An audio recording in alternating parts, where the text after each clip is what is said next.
LA Times is the bane of my existence. I don't know if you've ever done their mini crossword, because I'm more of a New York Times kind of guy, and I love the New York Times mini. I love everything they have to offer. I love all their games. Maybe that's where the bias kicks in, because I am in love with everything that they have to offer, except for the spelling bee. I'm not really a spelling bee kind of guy, but I love everything else. I don't usually do the tiles, but what do they have? The Wordle, obviously, everyone loves the Wordle. Connections, hate it, but I'm gonna do it every day anyway. The mini is great. I am really upset with how it is in like the archiving, and like how like you kind of just have to check every day if you don't have an account, and sometimes like it just doesn't come out, and that's just like, at least with the other sites, like it'll tell you when it comes out, you know what I mean? Strands and Letterboxd. Oh, love Letterboxd. I hate Letterboxd, but I love Letterboxd. And I've also tried the New Yorker. You know, the New Yorker is fine. New Yorker is all good. New Yorker, I think, is a good middle ground. I think that is, New Yorker is perfectly acceptable. LA Times, I don't, listen, I'm gonna, you want to understand, if you don't do the mini crosswords, I'm gonna need you to do them for like at least a week straight. Do the mini crossword on all 3 of those websites and come back to me about the LA Times, because am I unreasonable for wanting to throw hands? Like, oh my god, nothing makes sense, none of it. But maybe that's my problem. Maybe I don't have the knowledge. Maybe I'm not smart enough to the LA Times mini. In that case, why are you not accommodating to me specifically? Okay, no, I disagree. Actually, no, some of them actually genuinely make no sense and I hate it. I would just like the LA Times mini for a week make actual sense. I want to do the LA Times mini for 1 week straight and be like, all of these answers make sense for all of these clues. I would like to talk about the Pride Parade. I'm filming 2 videos tonight. This is the second one, and I think I'm going to post this one after, which means this is going to be very not relevant by the time. I think it's important to talk about still. So I will not be switching the 2 videos around schedule-wise, and I will still be uploading this later, because I think this conversation needs to be elongated. I don't really know what the conversation is. I don't know where to start the conversation. I don't know how to kind of foster that conversation here. But in New Zealand, we had a Pride Parade recently, and during that Pride Parade, a group they call themselves Destiny Church. There are quite a few people here who are hesitant to call them a church because they're kind of just like a hateful group of people, arguably a cult. But I would say that's pretty church-like. That's a conversation for a different day. But no matter how much you can say religion is about love and all the things that it was started to like it was supposed to be, you know, about people being good people and loving thy neighbor and all that good stuff.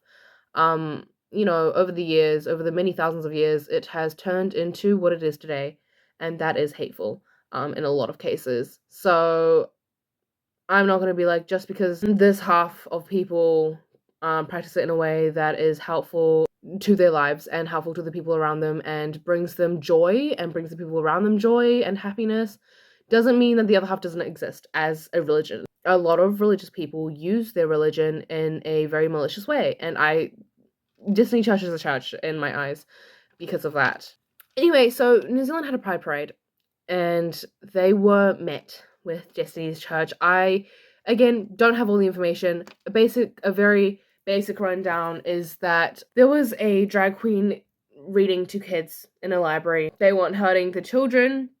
No, none of the kids were forced to be there. And Destiny's Church obviously just rocked up and like threw a fit and were menaces, but also essentially forced their way into the library to cause a fuss, and a lot of the library staff, bless their souls, tried to stop them from getting in, and there are videos that you can see of them pushing and shoving their way in.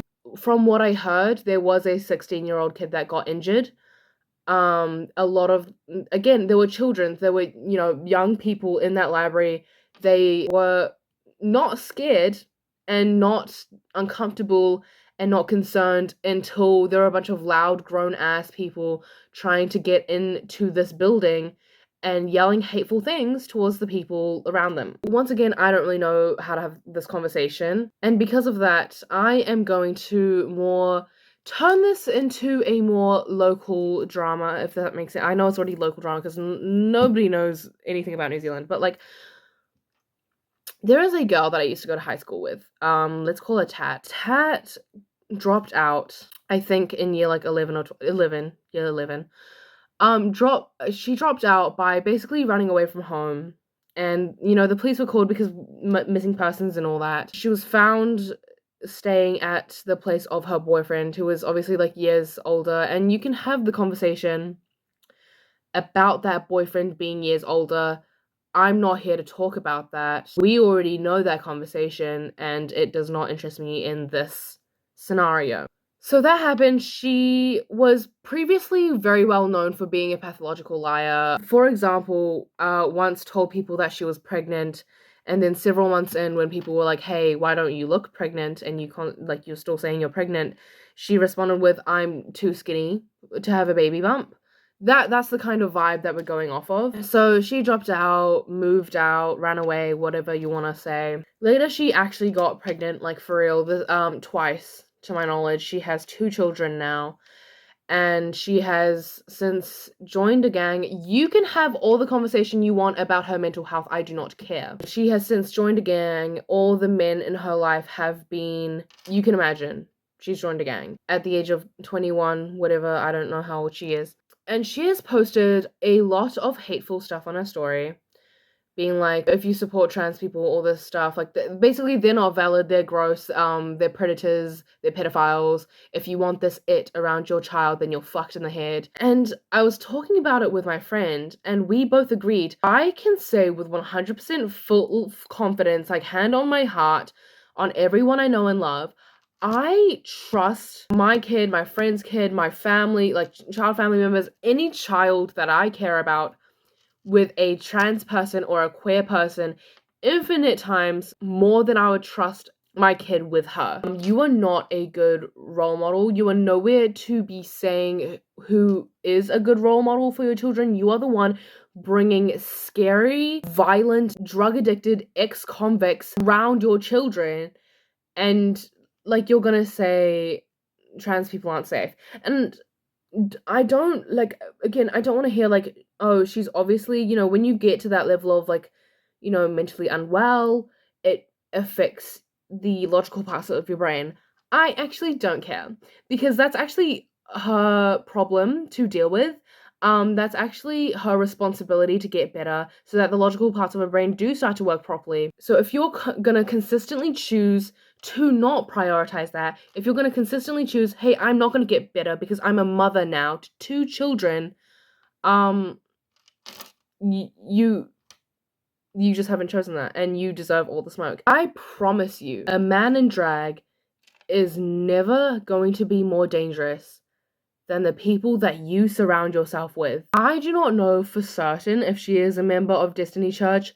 I just find it very interesting how she started posting a lot of the stuff on her story right before the parade and during the parade and a little bit after the parade. I just find that really concerning. I wouldn't be surprised if a lot of people that are in her personal life did participate in the little barricade situation. What I was previously really upset about, and maybe I've become too optimistic, but the glorification of mental illness, particularly like within like social media apps and like TikTok. We've had a lot of it in the past few years.